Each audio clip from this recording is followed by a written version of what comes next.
গণঅভ্যুত্থানের আহতদেরকে নিয়ে নানা রকম অপ্রীতিকর ঘটনা ঘটলো। আমরা নিশ্চয়ই মনে করতে পারছি, কয়েকদিন আগেই আহতরা রীতিমতো স্বাস্থ্যমন্ত্রীর রাস্তা আটকেছেন, গাড়ির উপরে উঠে পড়েছেন এবং দীর্ঘ সময় তারা রাস্তা আটকে প্রতিবাদ করতে থেকেছেন। আমাদের অসংবেদনশীলতার এক অসাধারণ প্রদর্শনী হলো। আমাদের লজ্জা যদি থেকে থাকে, আমাদের লজ্জিত হওয়া উচিত ছিল। আমরা অপমানিত, আমাদের যদি মান অপমান বোধ থাকে, আমাদের তীব্রভাবে অপমানিত হওয়ার কথা ছিল। কিন্তু আমি খেয়াল করলাম এরপরও সরকার যে ভাষায় কথা বলছেন, সরকারকে সামষ্টিকভাবে বলছি না, অন্তত সরকারের একজন উপদেষ্টার একটা বক্তব্যকে আমি একটু ক্রিটিক্যালি দেখতে চাই। উপদেষ্টা জনাব নাহিদ এই আহতদের সম্পর্কে কিছু বক্তব্য দিয়েছেন ৬ উপদেষ্টার সাথে ছাত্রদের বৈঠকের পর। তিনি বলছেন, আমাদের আহতদের রাস্তায় নামতে হলো কেন? সমন্বয়হীনতা কিনা জানতে চাইলে উপদেষ্টা মোহাম্মদ নাহিদ ইসলাম বলেন, এটা একেবারেই অনাকাঙ্ক্ষিত। শুধু আহত এবং যারা শহীদ তারা কিন্তু শুধু সরকারের সঙ্গে সম্পৃক্ত না, আমরা খেয়াল করি তারা রাষ্ট্র এবং জাতির সঙ্গে সম্পর্কিত। তাদের শ্রদ্ধা সম্মান করা দেশের প্রত্যেকটি নাগরিকের কর্তব্য। বর্তমান সরকারের দিক থেকে সেটা করা হচ্ছে। তারপর তিনি বলছেন, কিন্তু আমরা দেখতে পাচ্ছি রাজনৈতিক আলাপে ও কথাবার্তায়, মিডিয়ায় তাদের কথাবার্তা কিন্তু কম ফোকাস করা হচ্ছে। উপদেষ্টা আরও বলেন, এখানে কোনো সরকারের নির্দেশনার বিষয় ছিল না। রাজনৈতিক দলগুলোর শহীদের ও আহতদের নিয়ে কাজ করা তাদের রাজনৈতিক কর্তব্য। সর্বোপরি এটা আমাদের জাতীয় কর্তব্য। এই কর্তব্য কেউ যেন অবহেলা না করি। বর্তমান সরকারই তাদের সুযোগ সুবিধাগুলো নিশ্চিত করতে পারবে, এই বিশ্বাস আছে, ইত্যাদি ইত্যাদি। এবং একইভাবে তিনি পরবর্তীতে একটু ব্লেমও করছেন, যখন শহীদ ও আহতদের কথা জাতীয় পরিসরে আলোচনায় থাকা উচিত ছিল, তখন সবাই শুধু সরকারের উপরে দায় চাপিয়ে দিয়ে বাকিরা নির্বাচন ও অমুক তমুক বলার চেষ্টা করেছেন। তাই সবার কাছে আহ্বান জানাবো, আহতদের আবার ফোকাস দেই, শহীদ পরিবার ও আহতদের তাদের পরিবারের প্রতি সরকারি বেসরকারি জায়গা থেকে। কয়েকটা জিনিস খুব জরুরি, খুবই বেশ কিছু আপত্তিকর মন্তব্য আছে আমি বলে মনে করি। যেমন উনি বলছেন যে এটা রাজনৈতিক দলের কর্তব্য, এটা রাষ্ট্রের কর্তব্য, এটা জাতির কর্তব্য, ইত্যাদি ইত্যাদি। এবং উনি একটা জায়গায় বলছেন, জাতীয় পরিসরে আহতদের জায়গায় আলোচনায় না থেকে আমরা নির্বাচন অমুক তমুক বলার চেষ্টা করেছি। আচ্ছা, মানে ট্রু, আমি দ্বিমত করছি না যে রাজনৈতিক দলগুলো যারা তারা রাজনীতি করেন তাদের এই আহতদের ব্যাপারে তাদের নৈতিক কর্তব্য আছে, প্রত্যেকটা নাগরিকেরও নৈতিক কর্তব্য আছে, এটাও ভুল না।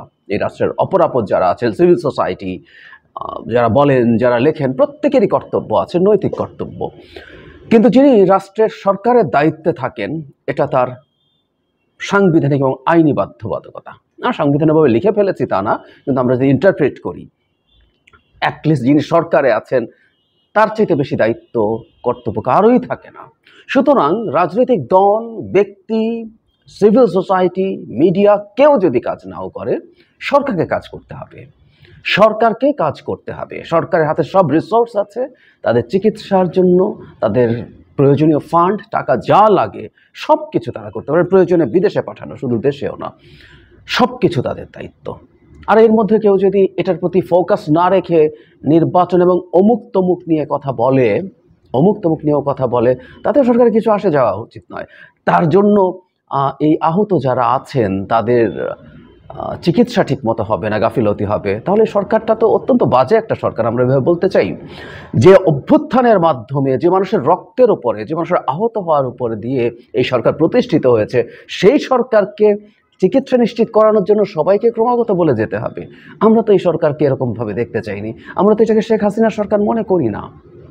আমরা মনে করেছি সরকার তার নিজ দায়িত্বে, নিজ গরজে এই কাজগুলো করবে। এই যে রাস্তায় নামতে হলো, আমরা আমাদেরকেও ব্লেম করি যে আমরা শোরগোল কম করেছি, আমি একটা ভিডিওতে সেটা বলেছিও, কিন্তু আসলে তো ব্যাপারটা তা না। এত অসংবেদনশীল কেন হবে এই সরকার? আমরা তো এই জন্য শেখ হাসিনাকে দেশ থেকে ঝেঁটিয়ে বিদায় করিনি। সুতরাং যেটা সবচেয়ে ভালো হতো, এই আহতদের পিছনে এই সরকারকে আমি অনেক ক্ষেত্রেই ছাড় দিয়ে কথা বলেছি। আমি মনে করি যে প্রেক্ষাপটে তারা দায়িত্বে এসছেন, তাদের কিছু সংকট হওয়া খুবই স্বাভাবিক। এরপরও এটা সত্য, এই প্রেক্ষাপটেই আরও ভালো কিছু করার সুযোগ ছিল, তারা পেরে ওঠেননি। তারপর আমি ছাড় দিতে চাই, এই আহতদের প্রতি যা হয়েছে এটা ক্ষমার অযোগ্য অপরাধ এই সরকারের। কিন্তু তারপরও সরকারের যেটা উচিত ছিল, প্লেইনলি দায় স্বীকার করা, সরি বলা, মাফ চাওয়া, তারপর তাদের জন্য পদক্ষেপ নেওয়া। কিন্তু আমরা অবাক হয়ে দেখলাম সরকার দায় এড়ানোর চেষ্টা করছেন, দায় অন্যের উপরে চাপিয়ে দেওয়ার চেষ্টা করছেন। এগুলো সব একটা জনগণের সমর্থনহীন সরকার, গায়ের জোরে চেপে থাকা সরকার, শেখ হাসিনার সরকারের মধ্যে আমরা এগুলো দেখতাম। এটা একটা অ্যালার্মিং সাইন। আমি মনে করি ভবিষ্যতে সরকার এই ব্যাপারগুলোতে সতর্ক থাকবে। বিশেষ করে মিস্টার নাহিদকেও আমি বলতে চাই, মানে এই আন্দোলনের পোস্টার বয় উনি। আমরা দেখেছি কি অসীম সাহস নিয়ে তিনি এই আন্দোলনের সামনে ছিলেন, আহত হয়েছেন, নির্যাতিত হয়েছেন। আমি তার উপস্থিতিতেই একটা প্রোগ্রামে বলেছিলাম, এটা আমি বিশ্বাস করি, জখম হয়ে যাওয়া নাহিদের শরীর, ব্রুইজ হয়ে যাওয়া আমাদের এই আন্দোলনের এক গুরুত্বপূর্ণ ডকুমেন্ট, এক পোস্টার। এরপর উনি ফিরে এসছেন, সব ঠিক আছে, কিন্তু একটা কথা মনে রাখতে হবে, যখন তিনি সরকারে আছেন এবং তিনি নিতান্তই তরুণ, অনভিজ্ঞ মানুষ, সো রাষ্ট্র চালানোর জন্য প্রয়োজনীয় অভিজ্ঞতা তাদের যতটুকুই থাকুক না কেন, তাদের এই ব্যাপারগুলোতে সতর্ক হতে হবে। তারা এখন রাষ্ট্র চালাতে যাচ্ছেন, সুতরাং সেই জায়গায় কী চিন্তা দরকার, কারণ আমি চিন্তা দিয়ে তাদের সরকারের অ্যাটিটিউড বুঝতে চাইব। উনি একটা দায়িত্বশীল পদে আছেন এবং গুরুত্বপূর্ণ পদে আছেন, এবং আমরা যতদূর জানি উপদেষ্টা হিসাবে সবাই মানে সমানের ভিড়েও তিনি আরেকটু আলাদা, এরকম বলেই বাইরে থেকে শোনা যায়। সুতরাং তাকে খুব সতর্কভাবে কথা বলতে হবে, কারণ এই জিনিসগুলো মানুষের কাছে চরম ভুল বার্তা দেয়। তাদেরকে সতর্ক থাকা দরকার, এবং আহতদের দায় এক্সক্লুসিভলি সরকারের। সরকারই সব কিছু করবে, আর কেউ কিছু করবে না। তাদের অ্যাটিটিউড সেই হওয়া উচিত, এবং এতদিন যে পাপ সরকার করেছে তাদেরকে অবহেলা করে সেই প্রায়শ্চিত্ত খুব ভালোভাবে সরকারকে করতে হবে।